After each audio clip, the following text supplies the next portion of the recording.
기도하겠습니다. 거룩하신 하나님 아버지, 오늘도 우리를 주님의 말씀 앞에 나아가게 하시니 감사합니다. 우리의 눈을 열어 주셔서 주님께서 주신 기업을 지켜가며 동역자들과 하나 되어 하나님 나라를 이뤄가게 하여 주옵소서.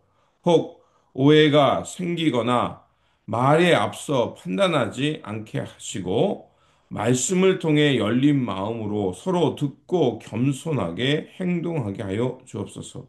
우리 구주 예수 그리스도의 이름으로 기도드립니다. 아멘. 오늘 우리에게 주신 말씀은 여호수아 22장 21절에서 29절입니다.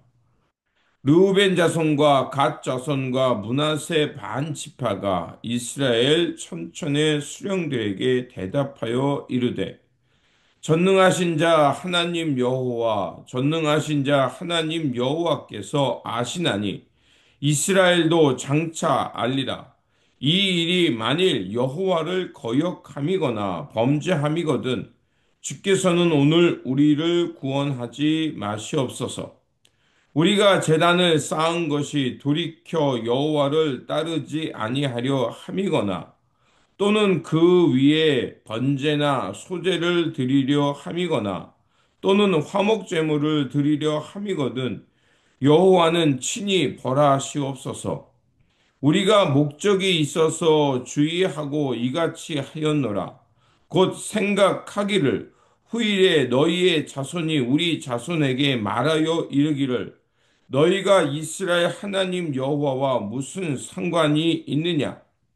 너희 루벤 자손 갓 자손아 여호와께서 우리와 너희 사이에 요단으로 경계를 삼으셨나니 너희는 여호와께 받은 분깃이 없느니라 하여 너희의 자손이 우리 자손에게 여호와 경외하기를 그치게 할까 하여 우리가 말하기를 우리가 이제 한 제단을 쌓기를 준비하자 하였노니 이는 번제를 위함도 아니요 다른 제사를 위함도 아니라 우리가 여호와 앞에서 우리의 번제와 우리의 다른 제사와 우리의 화목제로 섬기는 것을 우리와 너희 사이와 우리의 후대 사이에 증거가 되게 할 뿐으로써 너희 자손들이 후일에 우리 자손들에게 이르기를 너희는 여호와께 받은 분깃이 없다 하지 못하게 하려 함이라. 우리가 말하였거니와 만일 그들이 후일에 우리에게나 우리 후대에게 이같이 말하면 우리가 말하기를 우리 조상이 지은 여호와의 제단 모형을 보라. 이는 번제를 위한 것도 아니요 다른 제사를 위한 것도 아니라 오직 우리와 너희 사이에 증거만 되게 할 뿐이라.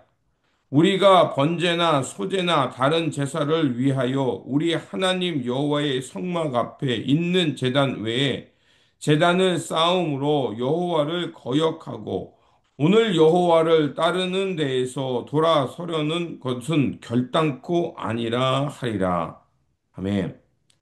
오늘 본문 말씀은 7년간의 가나안 정복을 마치고 르우벤과 갓과 므낫세 반 지파가 요단 동편으로 돌아가는 말씀에 그 중에 발생했던 사건을 전하는 말씀입니다.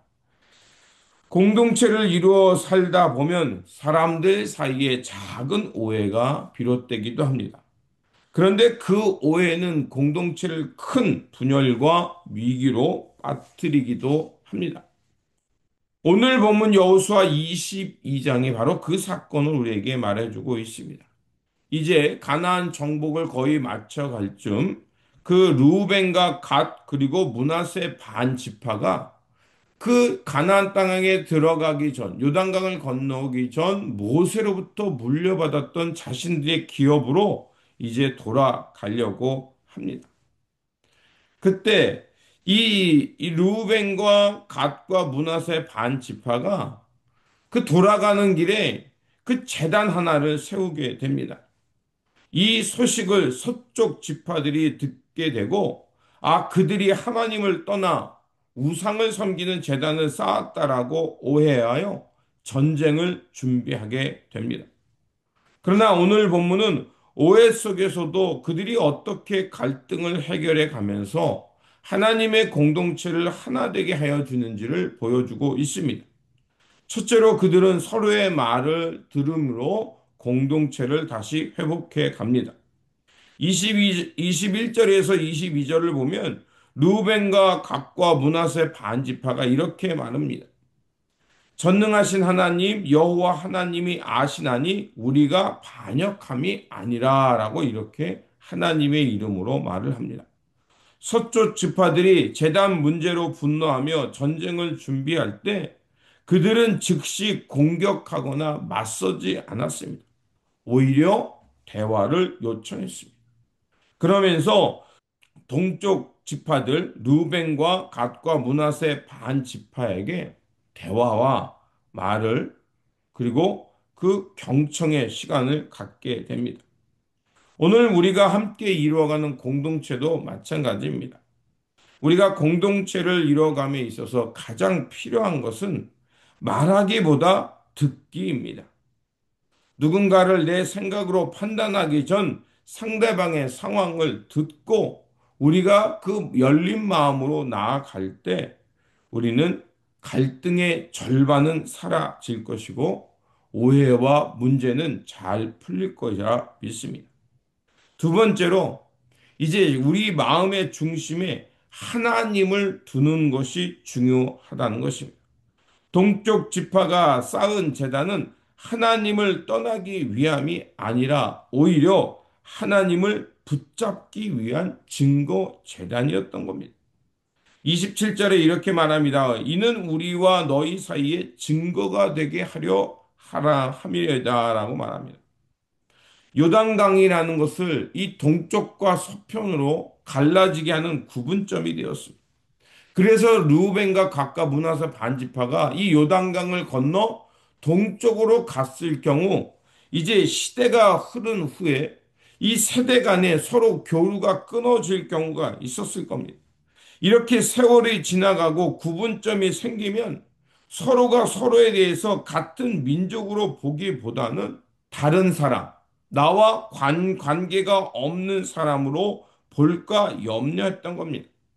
그래서 그 요단 동편에 있는 그들이 너희와 같은 하나님의 백성으로 기억되기 위해서 우리가 여호와 하나님을 함께 섬기는 하나님의 언약 백성이라는 증거를 삼기 위해서 제단을 쌓았던 겁니다. 그렇습니다. 우리가 듣고 또 열린 마음으로 다가가면서 가장 잊지 말아야 할 것은 그 마음의 중심에 하나님을 두고 하나님과 연합하고자 하는 의지가 필요하다는 겁니다. 하나님을 우리 마음의 중심에 두고 하나님의 언약을 붙잡을 때 우리는 하나님의 백성으로서 연대와 일치를 놓치지 않게 된다는 겁니다. 세 번째로 하나님의 중심으로 우리가 붙잡을 때 공동체는 다시 하나가 된다는 것입니다. 동쪽 지파는 말합니다. 여호와 앞에서 번제나 제물을 드리려 함이 아니라 우리가 이런 일을 반역하여 여호와를 오히려 떠나지 않게 하려 함이다라고 말합니다. 그들이 제단을 쌓은 목적은 분열이 아니라 신앙의 일치성, 일체성을 붙잡기 위함이었습니다. 이제 서쪽 지파는 동쪽 지파의 얘기를 듣게 되자 오해를 풀게 되고 그리고 그들은 다시 한번 여호와만을 경외하는 언약 공동체로 회복됩니다. 하나님이 중심이 되고 그들이 마음을 열고 듣게 되자 서로 미워했던 마음은 사라지고 분쟁도 그치게 되었던 겁니다. 하나님이 우리의 중심을 차지하고 하나님의 마음으로 상대방을 그 열린 마음으로 듣고 나아갈 때 결국 분열되고 깨졌던 관계가 하나의 공동체로 이루어질 수 있다는 것입니다. 그러므로 오늘 우리가 살아가는 삶 속에서 다시 한번 말보다 듣는 마음을 갖기를 기도하시기 바랍니다. 그리고 정죄하고 판단하기보다는 그들의 상황을 이해하는 마음으로 다가설면서 그 하나님의 마음으로 그들을 바라볼 때 우리는 하나님 중심, 언약 중심의 공동체로 거룩하게 살아갈 거라 믿습니다. 다시 한번 이 오늘 말씀을 통해 얻은 기운대로 잘 듣고 열린 마음으로 그 하나님의 시선으로 바라보면서 하나님의 몸된 교회를 이뤄가는 거룩한 공동체가 되시기를 주님의 이름으로 축원드립니다. 기도하겠습니다. 자비로우신 하나님, 오늘 말씀을 통해 오해 속에서도 하나님을 증거하며 공동체를 지켜냈던 이스라엘의 지파들의 모습을 보게 하시니 감사합니다. 우리도 오해와 서운함으로 판단하기보다는 오늘 말씀처럼 서로의 말을 듣는 경청함이 있게 하시고 하나님 중심으로 하나의 공동체를 이뤄가는 삶이 되게 하여 주옵소서. 그래서 주님의 마음으로 듣게 하시고 섬기게 하시고 그래서 주님의 마음을 붙듦으로 하나님 나라의 거룩한 백성으로 예수 그리스도의 신령한 몸으로 공동체 되어 살게 하여 주옵소서. 우리 구주 예수 그리스도의 이름으로 기도드립니다. 아멘.